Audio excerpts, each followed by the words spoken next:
السلام عليكم ورحمة الله وبركاته. اللهم صل وسلم وبارك على سيدنا محمد وعلى آله وأصحابه أجمعين.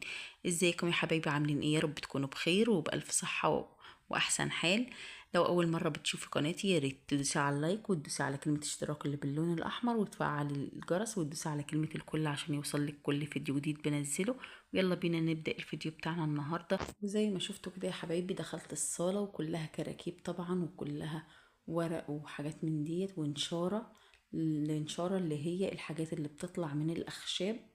وادي الغرفة الأولى اللي في وش المطبخ طبعا كلها كراتين. في الفيديو اللي فات صورت لكم الراجل وهو بيركب المراوح وبيركب البوتاجاز والشفاط.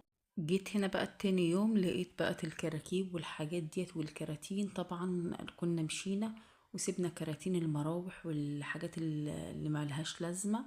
فقلت اجي اعمل روتين شيق كده وحماسي كده للشقة او للبيت علشان يكون نظيف كده والحاجة تيجي فيه على نظافة. طبعا يا بنات انا كنت قلت لكم اللي في ناس جبناها ومسحت الشقة كلها. الناس اللي بتاعت الدهان، مش حد غريب، يعني الناس بتاعت الدهان هي اللي بتمسك الشقة تمسحها لك بحاجة كده، مادة كده زي البنزين او زي مية النار، فبتمسح ليك الارضية كلها وبتخليها فلة. بتخلي الحاجة اللي نازلة من الحيط، اللون اللي نزل على السيراميك منهم يتشال بسهولة جدا. فمسحوا الشقة كلها، فانا هنا بكنس وبعد كده يبقى امسح انا بالشرشوبة لما احط الفرش بتاعي، لان كده كده هتتبهدل تاني. كنست الغرفة الأولى اللي في وش الحمام، وجيت هنا على الغرفة اللي في الطرقة اللي في وش الطرقة على طول زي ما انتوا شايفين كده. فقلت أكنسها، وكان في برميل كده سبته لما صحابه يجوا ياخدوه. زي ما انتوا شايفين هنا بجيب من الآخر، من آخر البيت وانا طالعة على الصالة، من آخر الشقة اللي فوق وانا طالعة على الصالة. وبجيب بقى الابواب معايا، طرف الابواب لانها بيكون متسخة برضو. فبجيب الغرفة اللي في الوش الاول وبدخل على الغرفة التانية. كنت لسه برضو ما عملتهاش وانا كنت مفكرة ان انا عملتها معاكم. فبجيبها كده وبرفع طبعا السرير وبجيب من تحته علشان بيكون واقع شوية خشب او نشارة لو انتوا عارفينها يعني. فبرفع السرير كده وبجيب من تحته، ما بيكونش فيه اتساخات قوي في الغرف قد ما فيه حاجات واقعة في الصالة. الصالة بيكون كلها كراكيب وورق وأكياس وحاجات من ديت ونشارة زي اللي انتوا شايفينها ديت أو خشب. لو انتوا بتقولوا حاجة غير كده عرفوني في التعليقات. وبرفع برضو السرير ده وبجيب من تحته. الغرف يعتبر نظيفة جدا جدا، انما الصالة هي اللي متسخة جدا وفيها حاجات كتيرة جدا.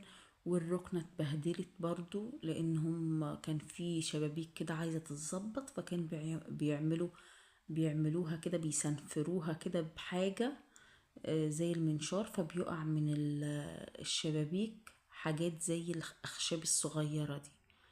فلازم تتكنس كده لان طبعا الاولاد بياخدوها وهم طالعين وهم داخلين. فحبيت اكنسهم كده. شايفين السيراميك بيلمع والله ما محتاج مسيح. هو بس الحاجات شوية الاتربة وشوية الحاجات ديت هي بس اللي عاملة الدنيا، انما السيراميك بيلمع. زي ما انتوا شايفين كده يا حبايبي بطلع بقى الزبالة على برا اعزكم الله. وبجيب من ورا الابواب وبجيب الحيطان طبعا نظيفة لانها لسه مدهونة وهنشوفها برضو مع بعض. بس بجيب الابواب لان بيكون عليها شوية اتربة، وبطفي الانوار ورايا، ما بحبش النور يكون مفتوح ابدا. لازم اما اطلع من اي غرفة حتى لو فيها ايه لازم اقفل النور ورايا. كان اختي معايا هنا برضو بتساعدني، فهي كان في الصالة مثلا انا في الغرف انا بعمل حاجة وهي معايا، يا اما احنا الاتنين في نفس المكان.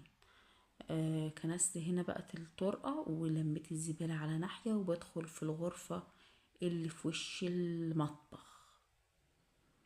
زي ما انتوا شايفين كده بلم الكراتين، طبعا دي كراتين المراوح. من الفيديو اللي فات. اللي ما شافش الفيديو اللي فات يروح يشوفه كده في تجديدات البيت، ويروح يشوف الفيديو اللي قبله في اشترينا البيت الجديد، ويشوف البيت عامل ازاي، ويديني افكار من عنده كده، ويدعي لي دعوة حلوة ليا ولأولادي كده. واللي ما اشتركش في الفيديو يحط لي لايك واشتراك. اللايك ما بيعملش حاجة ولا عليه اي فلوس، اللايك ببلاش. يحط لي لايك كده ويعمل لي اشتراك ويدوس على كلمة الكل، عشان كل ما انزل فيديو جديد والفيديوهات ان شاء الله جديدة وكلها حماس يوصلك بإذن الله. هنا زي ما انتم شايفين كنست الغرفة اللي في وش المطبخ، وطلعت الكناسة على الطرقة وداخلة كده على المطبخ. زي ما انتم شايفين المطبخ امريكاني مفتوح في الطرقة، وبرضو حبيت اكنسه واطلعه برضو معايا بالمرة عشان يكون جايبة كله من ورا مرة واحدة. فزي ما انتم شايفين كده. وطبعا كان في على الرخامة شوية حاجات متنطورة من الحاجات ديت وأتربة وكده، فطبعا بجيبها بالمقشة معايا لأن طبعا لسه ما استخدمناش الحوض. فزي ما انتوا شايفين كده، وبرمي أي حاجة موجودة معايا على الحوض، وبجيب من تحت الرخامة وكل حاجة.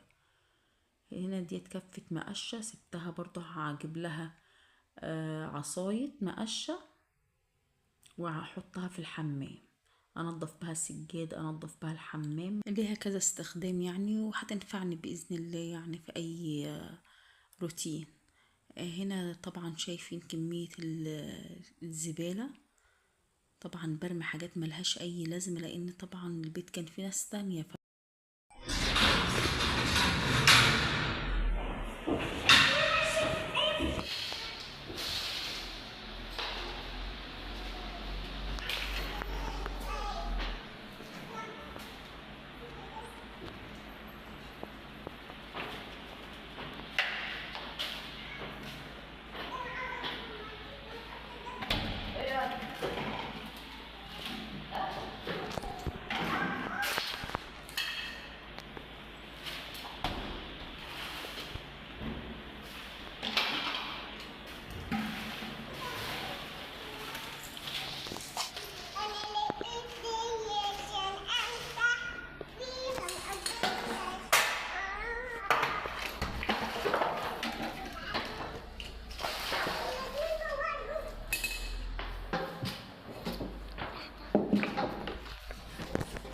طبعا يا حبايبي سبت لكم مقطع كده بالصوت الطبيعي. في ناس بتحب الصوت الكنس وصوت الحركة في البيت كده، فحبيت اسيبه لكم تاخدوا تشجيعة كده وتقوموا تشوفوا اللي وراكي. وادي طبعا ظبطت الغرف من جوه، وطلعنا في الصالة. طلعت الزبالة على السلم وجيت اكمل الصالة انا واختي برضو. من تحت بقت الركنة ومن فوق الركنة، وكل مكان فيها لازم نطلع كل الأتربة اللي فيها ديت. شايفين منظر الركنة عامل ازاي؟ طبعا لميت الكراتين بتاعة المراوح وعنتها، قلت ايه يمكن تنفعني احط فيها اي حاجة، هتنفعني في اي حاجة. المهم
وزي ما شفتوا كده يا حبايبي، خدناها فحت وردم زي ما بيقولوا انا واختي، والحمد لله وصلنا لاخر مرحلة هي السلم. زي ما انتوا شايفين كده طلعنا كل الزبالة على السلم ولمعنا.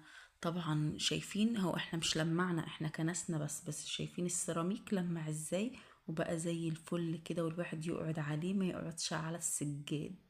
شفتوا كده يا حبايبي، نضفنا تحت الركنة وجبنا من جميع الاتجاهات، ومن تحت التلاجة في المطبخ، وخليت السيراميك بتاع المطبخ ينور. لو شفتوا السيراميك قبل كده في الفيديو بتاع اشترينا البيت الجديد، هتلاقوا السيراميك كله دهول. لو شفتوه دلوقتي هتقولوا انت لمعتيه بايه. الصراحة لمع يعني. فالحمد لله، اللهم لك الحمد ولك الشكر يا رب العالمين. ربنا يرزق كل الناس ويرزق كل اللي محتاج، ويدي كل واحد على قد نيته وعلى قد تعبه وعلى قد ضميره يا رب العالمين. ادعوا لي يا بنات دعوة حلوة كده ليا ولأولادي بصالح الأعمال.